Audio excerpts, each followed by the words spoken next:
এই গরমে আর পারছি না বাবা, একটু শপিং করতে যেতে হবে। একটু এখানে লিপস্টিক লাগিয়ে একটু মেকআপ বেশি করবো না। আরে শপিং করতে যাওয়া হচ্ছে না? হ্যাঁ, এটা কি গরমে ভালোই লাগছে না। প্রচুর হাঁপিয়ে গেছে, একটু শুয়ে পড়ি। হ্যাঁ শো ব্যাপার না, প্রচুর হাঁপিয়ে গেছে। ওকে, আমি তো শপিং করতে যাবো, তুমি যাবে কি আমার সাথে?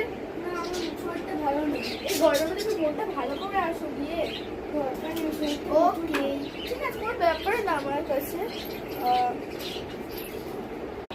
দেখি ওর কাছ দিয়ে এটিএম কার্ডটা চাই, আমার কাছে টাকা নেই। এই এটিএম কার্ডটা দাও, তোমার এটিএম কার্ডটা দাও, তাড়াতাড়ি দাও। তারা আছে, তাড়াতাড়ি তাড়াতাড়ি।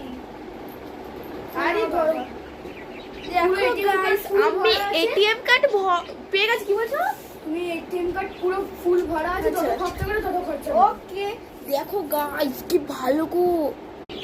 বাবা আমি টাকাটা তুলে নিই, আমি সব কিছু টাকাটা ভালো হবে। তাহলে তোমাকে টাকাটা তুলে দিন তো। ফুল করা আছে কিন্তু কার্ড, একটু ভালো করে দেখে নেবেন। হ্যাঁ একটু কাইন্ড করলে ভালো হবে। Card number SBI 777 zero balance. কি বলছো? আমাকে বললো ফুল করা, আপনি ভালো করে দেখুন, আবার চেক করুন।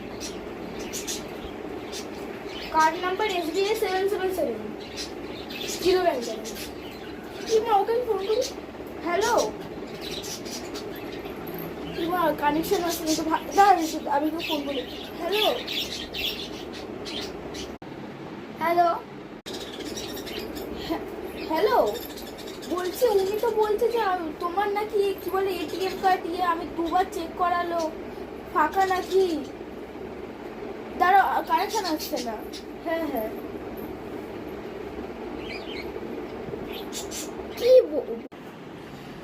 আরে বাবা, তুমি চলে যাওয়ার পর তো আমি বুঝতে পারলাম যে ওটা যখন দোকানে পাওয়া যাচ্ছিল ওটা ফেক ব্যাংক ব্যালেন্স কার্ড ছিল, ওখানে কোনো ব্যালেন্স থাকে না, তাই জন্য তুমি পাওনি। আরে তুমি এটা কি বলছো? তুমি তো বললে যে ফুল করে আছে। বাবা পুরো তো তুমি আমার শপিংটাই খারাপ করে দিয়ে। দেখ ভালোই লাগে না।